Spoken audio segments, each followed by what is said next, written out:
They said, "No Easter plans this year, weather's bad anyway." Then my sister posted a table full of food, smiling with everyone. I confronted Dad. He said, "You're more of a guest than family." I smiled, opened my app while he was still talking, and sold the car I paid for in his name.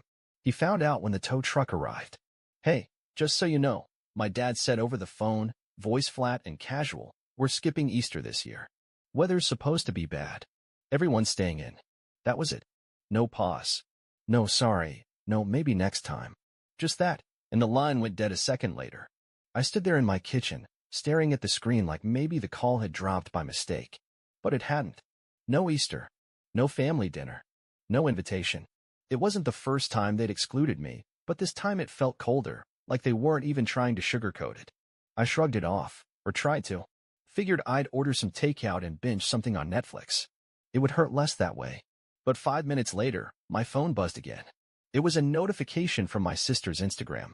I tapped it, not expecting much. And there it was, a photo of the family Easter dinner. A full spread. Ham, deviled eggs, mashed potatoes, fresh rolls.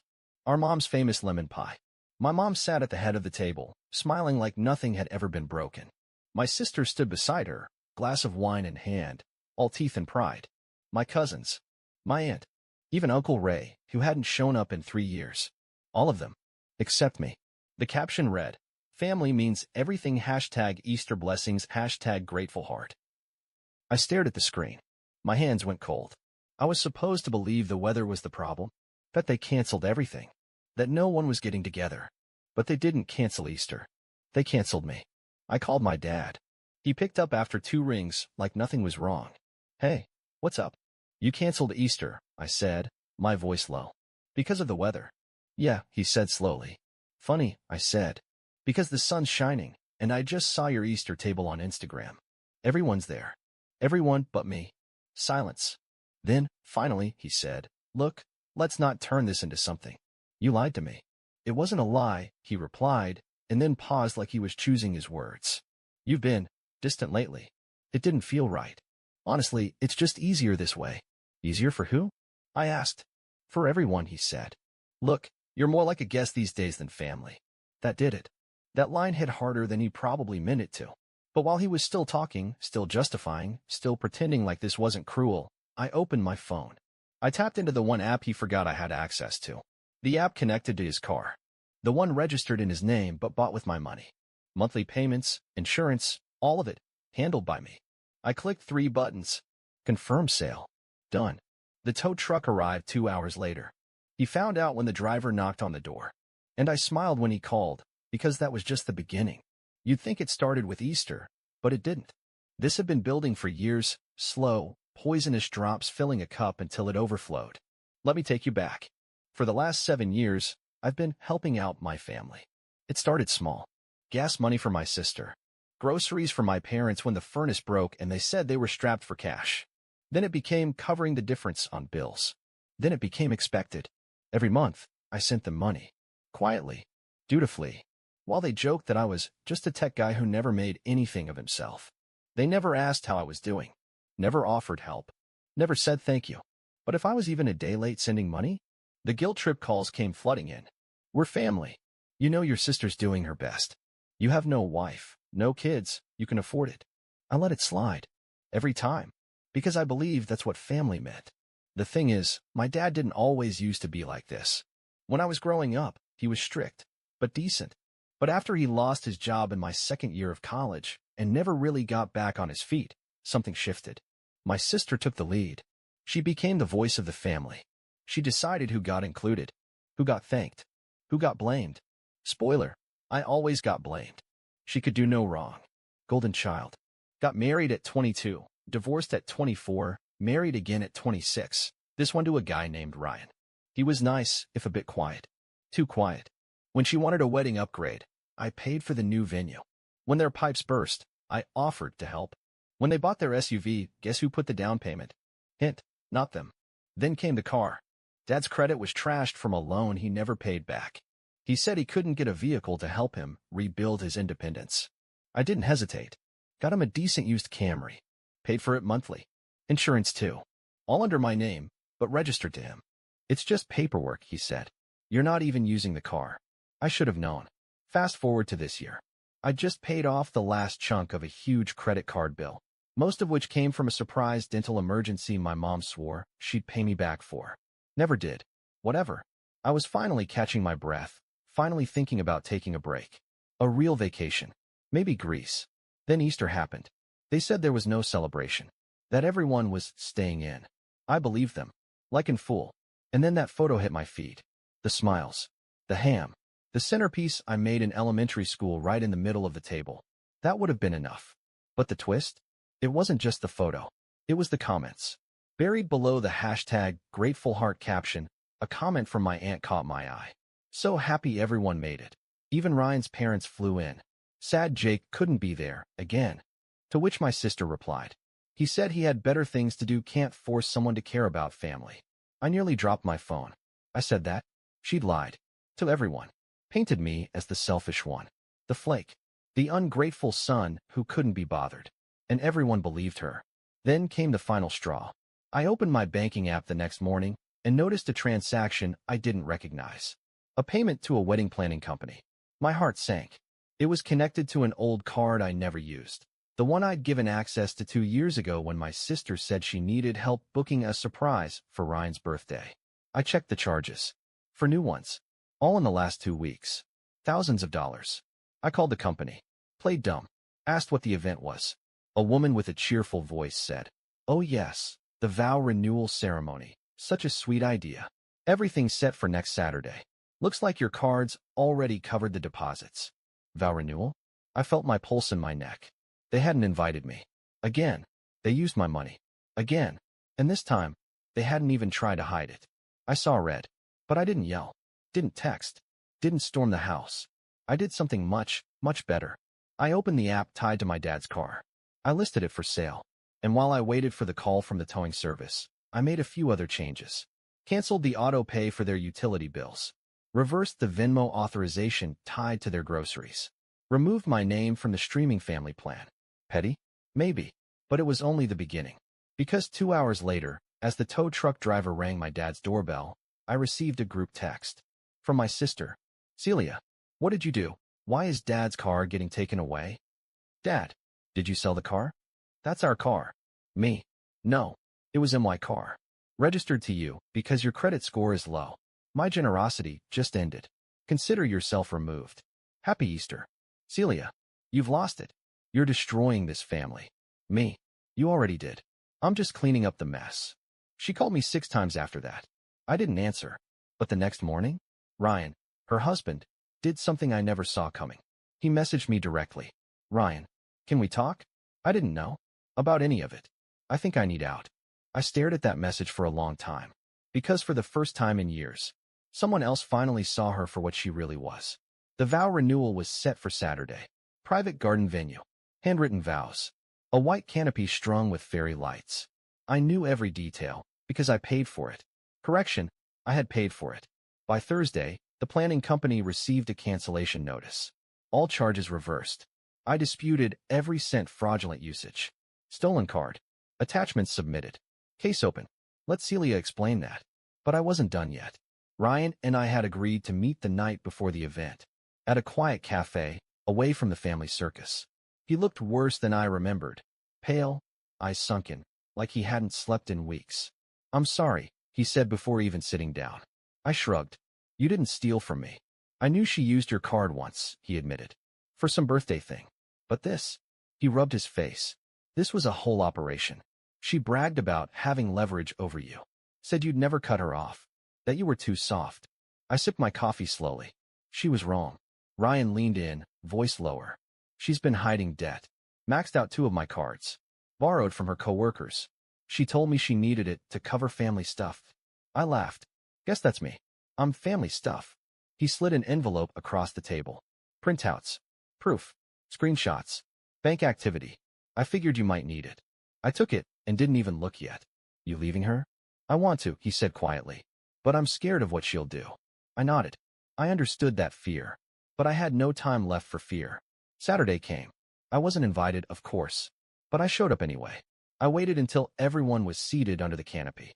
Waiters serving champagne. Floral centerpieces gleaming. My mom in the front row, misty-eyed. My dad fiddling with his tie. Celia at the altar in a white-fitted gown, holding Ryan's hand, smiling like she'd won something. She hadn't seen me yet. I walked calmly down the aisle, in jeans and a black button-down, holding the folder Ryan gave me. Someone gasped. My uncle whispered, "Is that him?" Celia turned. Her smile vanished instantly. "What are you doing here?" she hissed, stepping away from Ryan. I stopped 10 feet from her, looked her dead in the eyes. "Oh, don't worry. I'm not staying long. I just wanted to give you a gift." She crossed her arms. "Whatever stunt you think you're pulling." I opened the folder, held up one sheet. "This is a bank record of the account linked to my credit card. The one you used to pay for all this." Gasps from the crowd. I held up another. "This is a screenshot of the email you sent to the planner, using my billing info." And another. "This is Ryan's bank statement, with the charges you told him were family emergencies." Spoiler alert, they weren't. Celia was frozen. Her mouth opened, but no sound came. Ryan stepped forward, slowly. "She lied to everyone," I said. "She drained me, manipulated all of you, told people I refused to be here. Meanwhile, I was funding your little fantasy." My mother stood up. "Okay, that's enough. You don't need to ruin a—" "No," I snapped, turning to face her. "You don't get to play referee now. You knew. Maybe not the money, but you knew what she was like. You chose her. Again and again. I was just the wallet in the corner, the guest in this family." I turned back to Celia. "And guess what? This guest has left the building." Ryan looked at her one last time. "I'm done," he said. Just like that. "Find someone else to lie to." He walked. Just walked out. And I followed. I didn't look back. Not even when she screamed my name. That night, I turned my phone off and opened a bottle of wine. Sat in silence. Peaceful silence. By Sunday morning, I had 19 missed calls. 5 from my mom. 4 from my dad. 2 from Celia. The rest? Unknown numbers, probably relatives who'd watched the entire thing go down live. I ignored them all. Until one message made me pause. It was a text. From Ryan. "Just wanted to say thank you. Not just for what you did, but for reminding me I'm not crazy. You saved me more than you know." I stared at the screen. That feeling? That was closure. But the real twist? Celia didn't stop. 3 days later, I got an envelope from a lawyer. She was suing me. Small claims. For emotional damages and public humiliation. I laughed so hard I nearly choked on my coffee. I forwarded everything, all the screenshots, bank records, emails, to my lawyer. Let's just say the countersuit is already in motion. And this time, she'll be paying me. You'd think after blowing up her vow renewal and exposing years of lies, Celia would back off. She didn't. 3 days after the disaster, I came home to find a letter from her lawyer on my porch. Not certified, just dramatically placed, like she thought it would scare me more that way. It was laughable. Defamation of character. Public humiliation. Damaged relationships. The best line? "Due to your inappropriate conduct at a private family event, my client suffered emotional trauma and reputational loss." She was suing me. Suing me for humiliating her with the truth. I sent a 3-word response to her lawyer's email. "See you there." And attached all 27 pages of evidence, the card records, screenshots of her messages, recordings from the vow renewal. Yes, I had someone film it. Never trust a narcissist not to spin the story later. And a signed witness statement from Ryan. Then I filed a countersuit. Full cost of the unauthorized charges. Emotional damages. Breach of financial agreement. And just for fun, a fraud report with my bank to freeze any accounts she touched. By the end of the week, her bank account was flagged. And the event venue she tried to rebook? Canceled. Again. But here's where the real aftermath began. It started with my mother. She showed up at my door, unannounced, clutching a plastic container of banana bread like it could undo a decade of betrayal. I didn't open the door, but I watched through the peephole as she stood there for 10 minutes, whispering into her phone. Then she knocked again. "Sweetheart," she called. "We just want to talk." We. Of course. My phone buzzed a moment later. A voicemail from my dad. His voice tight, rehearsed. "You've made your point. Now it's time to stop this circus. You're tearing the family apart." Funny. I thought they did that. Then came the texts. One after another. "Celia. You win. Happy? You ruined everything. Mom. We never thought you'd go this far. Why couldn't you just talk to us? Dad. You're acting like a stranger. Where did the son we raised go?" And finally, this one. "Uncle Dave." I watched the whole thing. You did what the rest of us never had the guts to do. That one hit different. I replied to only one person. Ryan, how are you holding up? His answer came back almost instantly. Free. First time in years. Got a lawyer. Filing for divorce next week. Also found a new place. And a therapist. Then he added. Celia's spinning. She told your parents you hacked her accounts and brainwashed me. They're eating it up. But I'm done. I'm done lying for her. I thanked him. I meant it. That night, for the first time in months, I slept without waking up in a sweat. 2 weeks passed. Then the shockwave hit, just not the one I expected. My cousin Becca, who'd always been Celia's little cheerleader, messaged me out of nowhere. Hey. I had no idea it was that bad. She told us you ghosted the family because you were too good for us. I'm sorry. Then.